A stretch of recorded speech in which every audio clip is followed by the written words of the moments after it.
On April 24, 2019, in the dead of night with no explanation, Marie Yovanovitch got a call from the U.S. State Department, removing her immediately from her post as ambassador to Ukraine. It was, past 1 o'clock in the morning in Ukraine the following day. And I said, I couldn't do that right, at that minute. It was a difficult call. I wanted an explanation. I felt that I was owed that. And she either couldn't or wouldn't give it to me. And just stood by her instructions, and she was clearly the messenger. She was not the one who was calling the shots. It was difficult because, I had a whole life in Kyiv. You can't just all of a sudden jump on a plane and leave. And it was clear where this was going. This was not going in a good direction.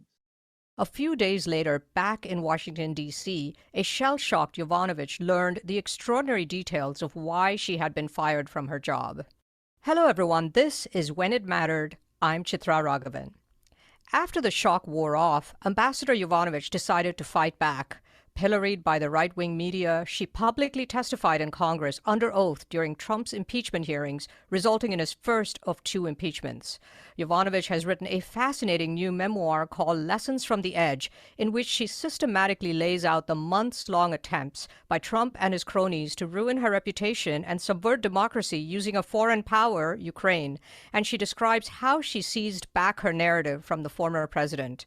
As congressional hearings cast new light on Trump's desperate efforts to stay in power, culminating in the January 6, 2021 riots in the U.S. Capitol by his supporters, I'm so honored to welcome the former U.S. Ambassador to Ukraine, Marie Yovanovitch. Ambassador Yovanovitch, welcome to When It Mattered. Thank you for having me. So let's open with that night of April 14, 2019, when you got that late night call at your home in Kyiv in Ukraine from the State Department's head of personnel, Carol Perez. This was, I think, 3 days after Zelensky had won the presidency of Ukraine, a critical time in Ukraine's history and our relationship with that country. You were hosting an official event when the call came, and Ms. Perez insisted that you drive to the embassy immediately for a secure line to Washington, D.C. And when you got on that secure call, what did she tell you? Well, the first call at around 10 Ukraine time, I was told that, there was something off, that the 7th floor, which is where the Secretary of State has his office, was very nervous. And there was concerns about what was happening down the street, which I'd never heard that term before, but learned that that referred to the White House. And she just wanted to give me a heads up. And I said, well, what is this about? What do you want me to do? And she said she didn't know, that she'd call me back in a couple of hours and I should just hang tight. So I stayed at the embassy and, did a little bit of work while I waited for her to call back. And then she called back. Well, I actually called her to find out what was happening. And that's when she said I needed to come home immediately that day. It was still, I guess, day in Washington with a 7-hour time difference. It was, past 1 o'clock in the morning in Ukraine the following day. And I said, I couldn't do that right, at that minute. It was a difficult call. I wanted an explanation. I felt that I was owed that. And she either couldn't or wouldn't give it to me, and just stood by her instructions. And she was clearly the messenger. She was not the one who was calling the shots. It was difficult because I had a whole life in Kyiv. You can't just all of a sudden jump on a plane and leave. And it was clear where this was going. This was not going in a good direction. And I was worried. My 90-year-old mother was living with me. And I was worried, how was I going to get her back to the United States? And I asked Carol, would I be able to come back and pack out and bring my mother home? Could I accompany her on the trip back? And she couldn't guarantee that. And I said, well, just keep me here for another week so that I can, put my affairs in orders, pack up my belongings, bring my mom home with me. And she wouldn't allow that either. Again, it wasn't her call, but it was a really difficult way to leave Kyiv.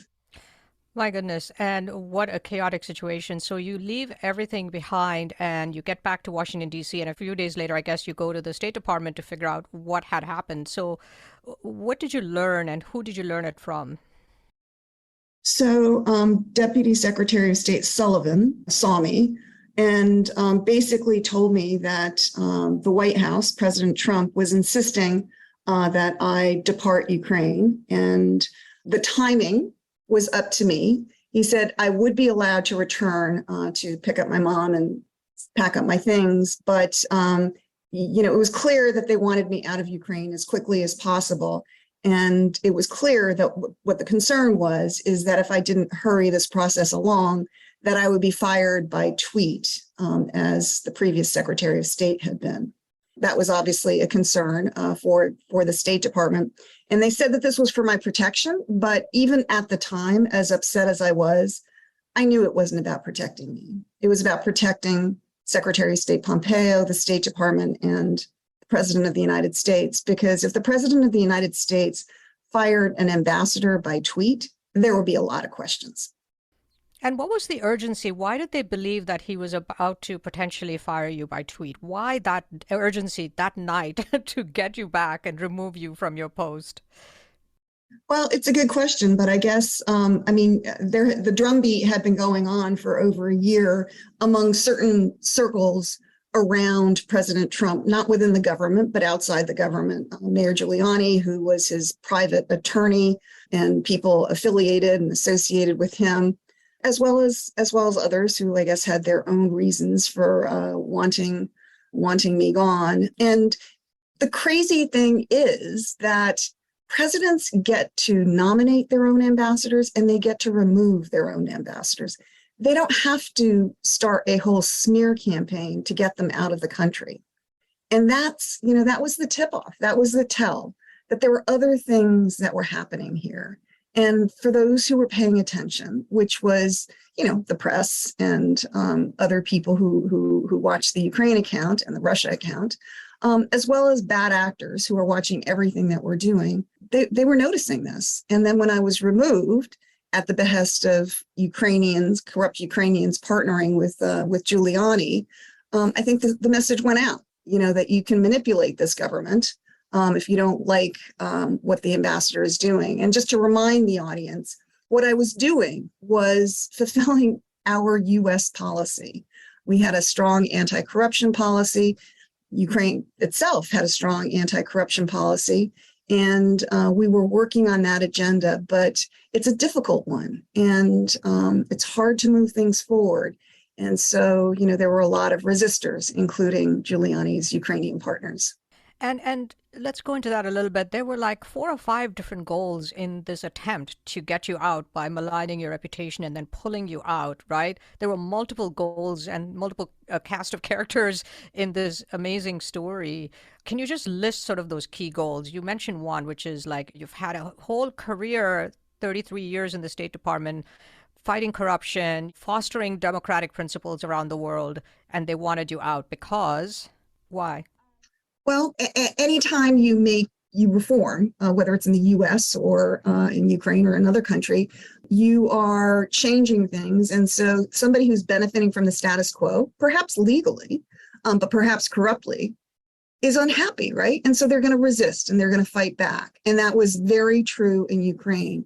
Very powerful interests who were benefiting from the corruption in Ukraine didn't like what we were doing, even though it was U.S. policy. And so the prosecutor general, who's kind of like our attorney general, he was one of those people that didn't like what we were doing. So he wanted me out.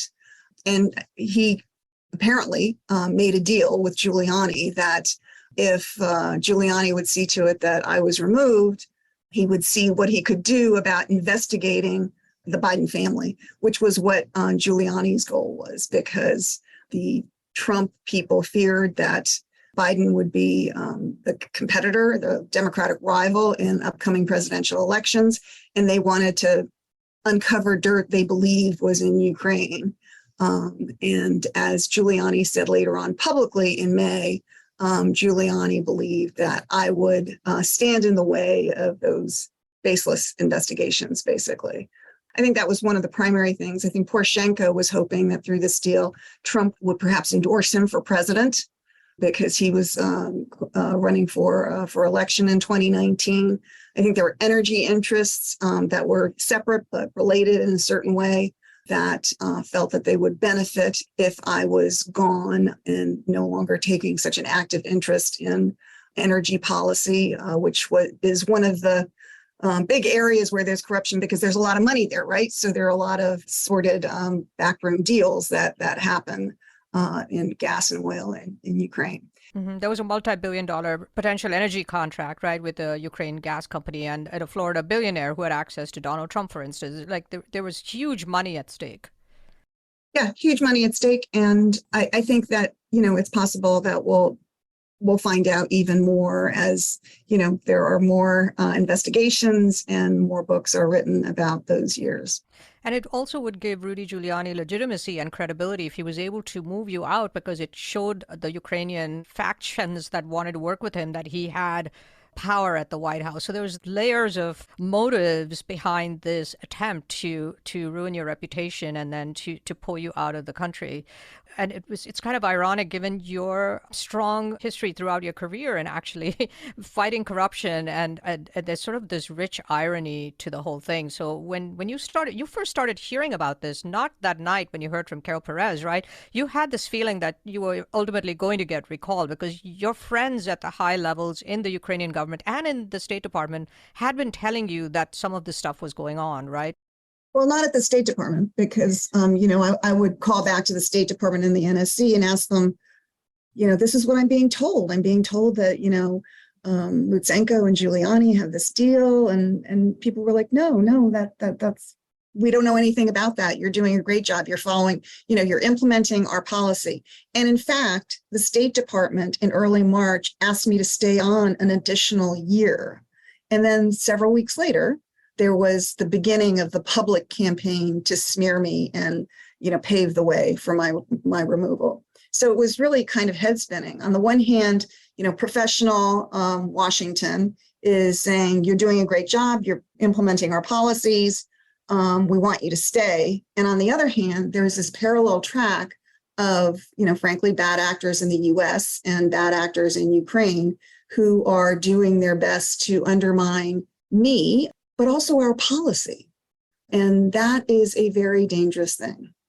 In your more than 3 decades in the U.S. Foreign Service, the majority of it has been served in countries that were once part of the former Soviet Union. You've served in some of the toughest assignments in the world, hardship duty, including Somalia, Armenia, Kyrgyzstan, Ukraine, and you were ambassador not to 1, but 3 countries, which is a rare honor. And a large part of your interest in this part of the world is your family background. Tell us a little bit about your parents, your grandparents, and their amazing history and your arrival in the United States and Connecticut eventually from Europe and Canada.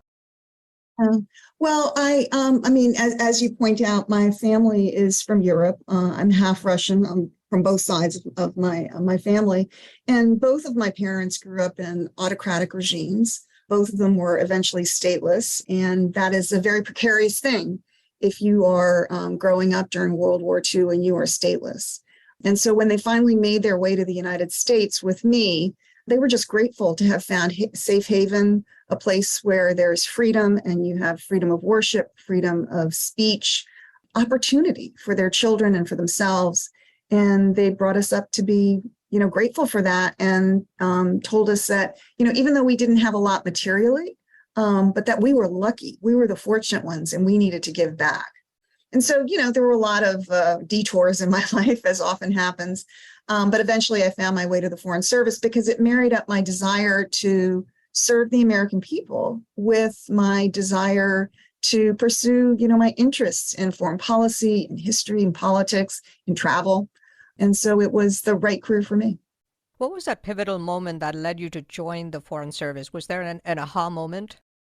Yeah, I've been thinking about it. I've been working in Manhattan in advertising and marketing, and I was coming to work on the subway reading the article, the first news that we had invaded this tiny little island in the Caribbean called Grenada. And I was shocked. This was before our forever wars, and it was relatively unusual for the U.S. to be doing something like that.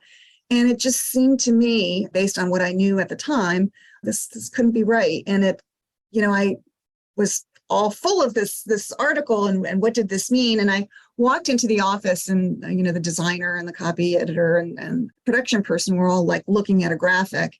And I like brought in the newspaper and said, "Can you guys believe this?" And, I barely got a glance up because they were so focused on the layout for the next advertisement.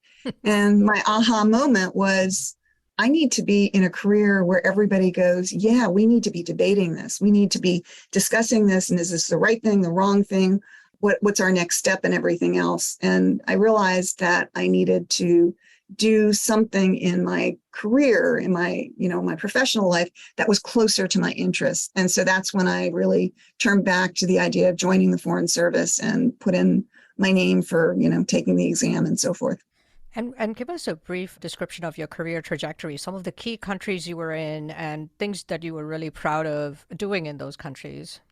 Well, my very first tour was in Mogadishu, Somalia in 1986. I was there for a year and a half, and that was a tough tour. I mean, I will tell you, I was responsible for management issues, administrative issues. In countries like Somalia, embassies are pretty much self-sufficient. So it was my job to make sure that there was water for everybody in their houses. We had a water truck to provide diesel for the generators that we maintained to keep everybody's electricity going because there was no city power. It was my job to buy that diesel and, across a war zone. It was my job to make sure that the garbage was collected. I mean, all these kinds of things that I think most of us take for granted and certainly don't think is part of the glamorous diplomatic lifestyle. That's what I was doing in Somalia. And there were a lot of challenges there. It was my first job. I'd never done anything like this. I didn't particularly have supportive supervisors. I was one of two women at the embassy, and we had a huge embassy because the embassy was a platform for not just the State Department, but the military and other agencies.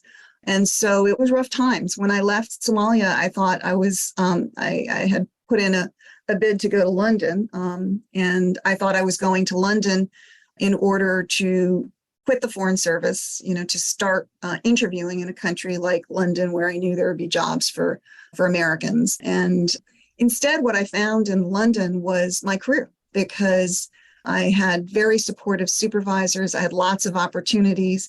And within, I would say, the first 9 months, I was working in the ambassador's office as a staff assistant, which is a very lowly position, but you have the opportunity to see everything that the ambassador is doing and the length and the breadth of the special relationship. And you had a lot of great mentors too. I mean, you being a woman in the Foreign Service was at that time, and even I guess even much later, was a very difficult thing. But you had a lot of detractors, and then you also had mentors. Give us a couple of stories of each. Yeah, well, when I was in London, I worked for three different men as ambassadors, and one of the, they were all very, very supportive of me. And so one, Henry Catto, when he first arrived, there are certain things that all American ambassadors have to do in London. And one was to address this all-male club on economic issues. It's a must-do event. So the economic counselor was a woman. And so when we submitted who would be going with the ambassador, the club said, no, we're sorry, we're an all-male club and she can't come. And so, I think a lot of ambassadors would have said, okay. And Ambassador Catto looked at me and he said, well, tell them I can't come then. And that club made a different decision. And I think that's what it takes to make change. It takes not only women fighting for their rights and their right to be at the table, it takes men to support them. And on the flip side, what did you find? Well, the most dramatic example was when there was a smear campaign launched against me in March of 2019, and it was ugly, and it was coordinated, and it was very public. I knew that I needed the State Department to come out publicly to support me, and I felt it had to be Secretary Pompeo because, President Trump had retweeted one of the articles. His son, Donald Trump Jr., had sort of tweeted something out about, this is not an exact quote, but something like, we need to replace these clowns with like Yovanovitch, with real ambassadors. So if the State Department didn't support me, TikTok, I was going to be out of there soon. So I was told, this was over a weekend, I was told, well, yeah, we will talk to Secretary Pompeo on Monday. But in the meantime, why don't you put out your own statement? And it was suggested. I indicate my loyalty to President Trump and the Constitution. And thank God they said the Constitution, because, we are Americans and we do not pledge loyalty to individuals. We ended that, as you know, with the revolution. And so how did you manage that situation? So this is now a Saturday night in Ukraine. And at home, I drafted up two statements, one that felt more like it was what along the suggested lines, and one that I wrote after that because I just didn't think I could do the first one. And it was about Ukrainian elections and urging Ukrainians, to come out and vote. And also, ironically, given what happened during our elections in the United States, talking about how, elections are the heartbeat of a democracy, and it is important to respect the results, whatever they are. At that time, we were worried that Poroshenko would not accept the results should he, as was expected, lose. President Poroshenko did one of the most important things in his presidency and accepted the results. Obviously, here in this country, we had a very different scenario. Interesting. And going back to the demeaning women, there was a July 25th phone call between then President Trump and President Zelensky, in which Trump is said to have described you as the woman and that you were bad news. What did you make of that and of President Zelensky's response? Obviously, he's now, a hero with his response to Russia's invasion. But at that moment, that phone call must have been pretty startling to hear what was said. Well, and further, Trump noted, having already fired me, he noted that I was going to go through some things. And so when I heard or when I read the transcript in September when it was released, that was chilling to me because I thought, this is a guy who has already removed me from my position. What more am I going to go through? What does he have in mind? It was really chilling. With regard to Zelensky, this is a man who, as you know, had no background in politics. He had been president for a couple of months. He was on the first really substantive phone call. I think it was the third call, but the first substantive phone call with his most important partner and leadership partner. And, he had a specific mission, two. One, he wanted a meeting with Trump, to symbolize the partnership. But secondly, he wanted Trump to approve the second shipment of anti-tank missiles, the Javelin, they're called. And so I think that, frankly, Zelensky was doing what so many other world leaders have done and so many other American leaders have done. He told Trump exactly what he thought Trump wanted to hear. And when you listened to or read the transcript or heard what was said, the idea that you were part of a conversation between the two presidents at a critical moment in the historic relationship between the two. What was that like to read that stuff? It was really kind of, it was so strange to me because, as you said, ambassadors, whether they're political or career, are not usually the subject of conversations between presidents. And mind you, I had been out of the job for several months by that point. What does that tell you? Yeah, very much on his mind. Very strange. Yeah. So because of your long experience as ambassador to all these countries, and even as a diplomat, you're very used to dealing with and being prepared for propaganda and counter-propaganda and false narratives. But usually it's by a foreign power, right? You're trained to deal with it and to recognize it and to offset it. But there was something very different about this disinformation campaign that was so startling. Yeah, because it was coming from the U.S. as well. And, that's not the way it usually works. Usually we are supported by our government when we are doing what the government is asking us to do. And this was obviously not that. So, yeah, it was quite unusual. So you were nominated by President Barack Obama to the Ukrainian ambassadorship in 2016, and you had already served in Ukraine once as, I guess, the deputy chief of mission. What drew you back to Ukraine? Well, the Ukrainian people. I think every American can see, the spirit of Ukraine, the spirit of the Ukrainian people now in this existential fight against Russia. But that spirit has always been there. And I could see it when I was there the first time. And, I continued to watch the news in between my two tours there. There was the Revolution of Dignity in 2014 when the Ukrainian people really stood up and said, we are done with corruption. We want Yanukovych to go, the president, and we want a real campaign against corruption. We want to live with dignity. We don't want to have to pay bribes, just to live our lives. I really admired that. And I, was watching from afar. And when there was an opportunity to go back as ambassador, I really welcomed that. And by then, had Putin already annexed Crimea, the Crimea region? And was that before or after?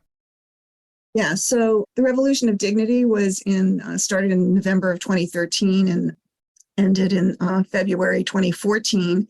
And although there were longstanding plans to illegally annex Crimea, Putin did it in February, March 2014, when Ukraine basically didn't have a government, and there was maximum chaos.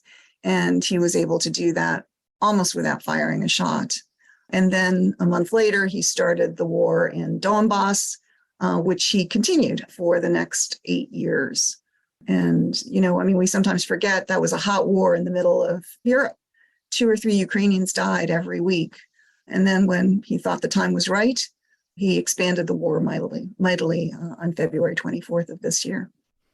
And watching that and knowing Ukraine and understanding Putin, what do you make of where this war is right now and where you think it is likely to go, especially if Putin wins? So, right now, there have been different phases of the war. And right now we're in this grinding face-off in the east, in the Donbass, with Russia having learned from their earlier massive losses, to try not to get sucked into urban fighting and to try to minimize their losses, although they are taking heavy, heavy casualties. They're using their great advantage with the long distance artillery and things like that to just pound the Ukrainians. And they are making slow but incremental progress. So that's why it's so important right now for Western assistance to even out that playing field, to get the artillery, the long-range artillery to Ukraine, train the Ukrainians up on that. And hopefully it will provide the Ukrainians with the ability to fight back and perhaps even retake some of those lands. Where this ends, it always ends with a negotiation of some kind. All wars end that way. And I think both sides right now, it's been clear from the very beginning that Russia is not interested in negotiations at this point, even though there were some desultory talks in the beginning. Russia didn't send its aid team. And now, the talks are sort of paused. And the Ukrainians also, after Bucha, after Mariupol, after, not only the death and the destruction, but the depravity of what they saw there, the Ukrainian people are saying, we need to make that suffering count. And they're not ready. They're not ready to give up. They are continuing to fight on, but, the toll is very heavy. So I think it's going to come down to what are the facts on the ground. And I think both sides right now are hoping that they can grind it out over the summer, and that at the end of this, each side is hoping that the facts on the ground will help them go to the negotiating table with the advantage. But it's really hard to tell right now where we're going to be. But the probability is that Russia will once again have big chunks of Ukraine, right? Potentially. And so then what happens? More down the line? Where will this stop with respect to Putin? So this is why it's so important that we help Ukraine stop Putin, because if Putin is not stopped in Donbass, he will keep on going, in my opinion, through Ukraine. In the beginning, it was clear his goal was to have all of Ukraine, but the Ukrainians stopped him. Now he's coming at it through a different route. And if he's not stopped in Ukraine, he will continue west. On the eve of the war, he outlined that there were other countries that should also be brought back into the fold of Mother Russia.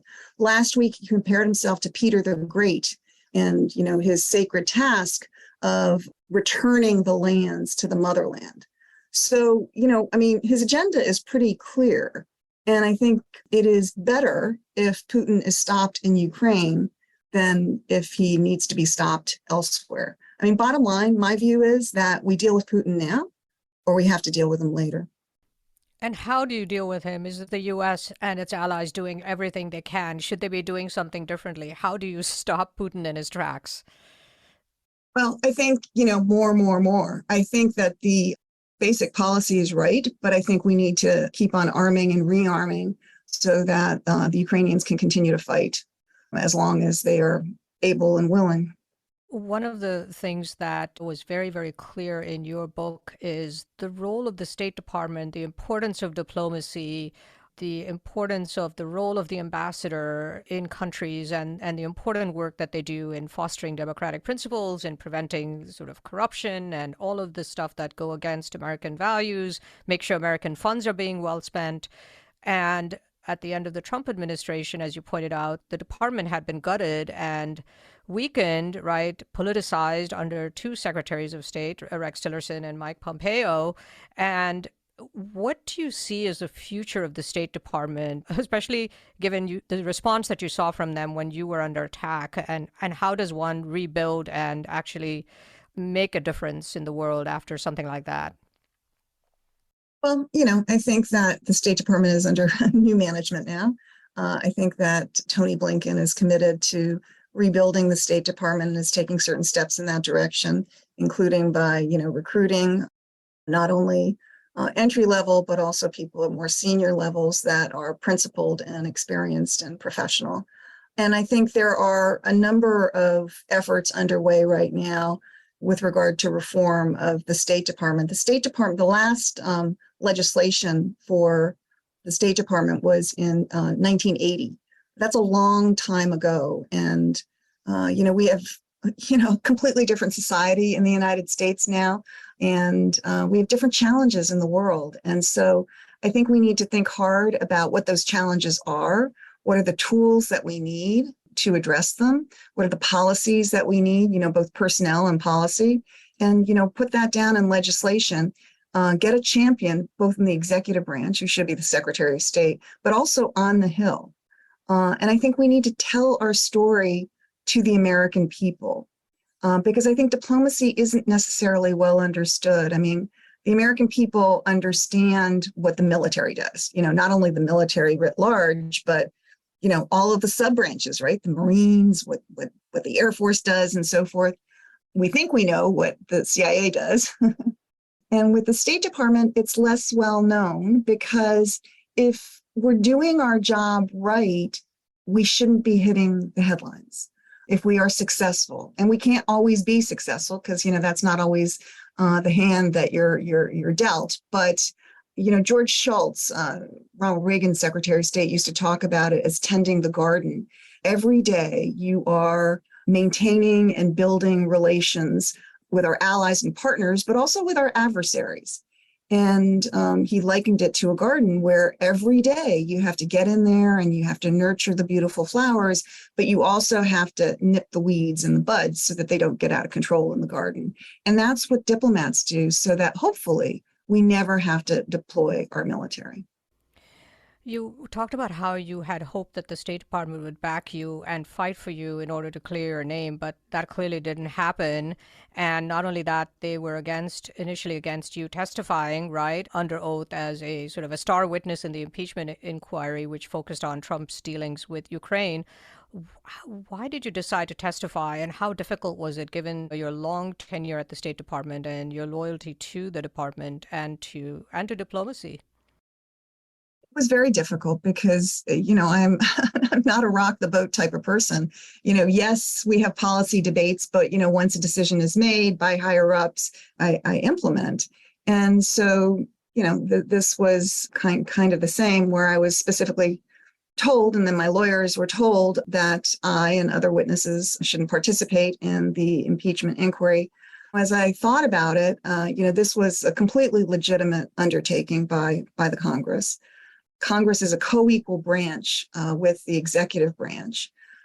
Impeachment is foreseen specifically in the Constitution, and Congress is tasked with the job of oversight of the executive branch. So I didn't particularly think that I had something to add, since I had left Ukraine months earlier. But if the Congress wanted to hear from me, I felt that I had to do my duty and agree to do it. But it was difficult because, as you said, I'm kind of a disciplined rules follower. But also, I was wondering whether there would be reprisals.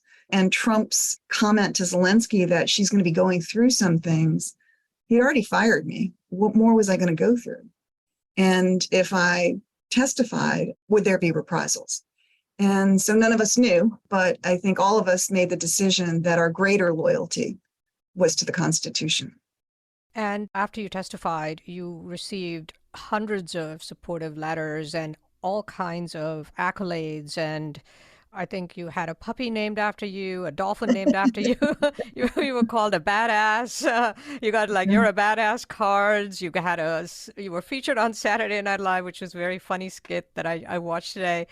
What was that like to like after having been through months of this insults and sort of reputational slurs? What was that like to sort of suddenly get all these accolades, and did that help ease the pain of some of what you had been through? Yeah, well, it was so unexpected and so kind of otherworldly. A little bit of while I wasn't the person depicted in the vicious campaign against me, neither was I this heroine as some people called me, and so it was really a little bit strange to see my name, my face attached to all of this. What's interesting is now you have these new congressional hearings, and the same people who kind of pulled you into that political maelstrom, right, are still at it. And these congressional hearings are about the January 6, 2021 riots that were instigated by supporters of Trump and Giuliani. And there's the possibility that then President Trump could once again run for re-election in 2024. And you were kind of chapter one of that saga. What's it like to watch these hearings now, to see it's still ongoing, to still see the impact of what happened that started with your story? Yeah. Well, I think this makes clear the importance of holding our leaders accountable. My role in the impeachment inquiry was not to offer an opinion as to whether or not Donald Trump should have been impeached and convicted. My job was just to be a fact witness, which is what I did. But now that I'm out of the State Department, I will tell you that if using the office of the presidency for personal and political gain, which is what he did when he asked a foreign president to investigate a domestic political rival and held back the offer of a meeting with the president of the United States, held back supplying javelins, again, using his office for his own political gain. If that isn't worthy of an impeachment conviction, it's not clear to me what is. And I think that what happened was that when the Senate failed to convict then President Trump in 2020, I think he was emboldened. I think he was emboldened to feel that he could do whatever he wanted. And as the January 6th committee is making clear, he certainly went to extraordinary lengths to try to overturn the legitimate election results here in the United States. Having seen what you've seen and been through what you've been, do you have faith in our democracy and confidence in its strength and future, given what you are especially now seeing and a potential run for re-election by Donald Trump? Well, I'm an optimist. Colin Powell always used to say that optimism is a force multiplier. And if you go into something and think, we're never going to make this right, chances are we won't. But I think that all of us working together, we can keep our democracy strong and vibrant and responsive to the American people. I think we have great challenges now, and I think we are going to continue in the near term to have continuing challenges. But in the long term, I do have faith in the American people. We have had civil war. We've had the Cold War. We've had all sorts of challenges, and we have been able to come through them in the end. And I think that this is no different. We will come through it in the end. And, I'll tell you one of the reasons why I have such optimism is, working with students, they are still optimistic. They are still energetic. They are still ready to tackle the issues of the world. And I have a lot of faith in them. So what are you doing today now that you have retired from the State Department? Well, I am doing a lot of public speaking to various groups, talking about my book, but also that gives me an opportunity to talk about Ukraine, Russia's war of aggression against Ukraine, but not just Ukraine, against Europe and against the international order. I think it's really important that we keep eyes on, even though, we are now in the fourth month of this war, and I think everybody's tired. But I think the stakes are really, really high, not just for the Ukrainians, but for the rest of us. And so we need to keep focus. So I'm trying to do my small part in keeping the focus on. In your book, Lessons from the Edge, which is an incredibly fascinating read from start to finish, you talk about this huge emotional and mental toll that what you went through took on you. At one point, you believed you even had post-traumatic stress disorder until a psychiatrist you consulted with said, well, it's not post, it's still ongoing. But I'm curious to know, how are you doing today? And have you sort of put this behind you? Does it come back at you? What's going on? Yeah. Well, thank you for asking. Yeah. I mean, I think that writing the book was hugely helpful in terms of, processing everything and seeing what had happened and my reactions and what other people had done and so forth. So, yeah, I think I'm in a pretty good place, actually. Thank you for asking. And how do you think it has changed your view of our role and our place in the world, if it has in any way, for good or for bad? I think that we are not the only superpower in the world anymore. There's not only China, and there's not only empires going down like Russia, creating huge disturbances on the way down. But there are other, middling powers that want a seat at the table.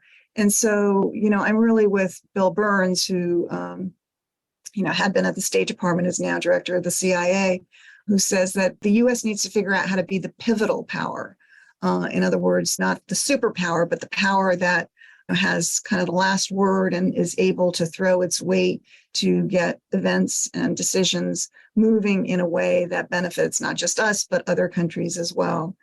That means, we need to be more nimble. We need to be smarter, more resourceful, and very energetic. One of the interesting stories you talked about when you were younger and before you joined the Foreign Service, you did a brief stint at waitressing, and you said you always kept your black apron with you just in case you ever needed it. And I'm curious, looking back at your younger self, the person that always kept that black apron in case she ever needed it, the distinguished ambassador who was fired by our sitting president, the marketing executive, the young woman entering the Foreign Service and finding the challenges of being a female in a male-dominated career, the woman who was personally targeted and maligned by the president, Donald Trump, and his cronies as she tried to do her duty to her country. What would you say to that young woman about the journey that she has been on?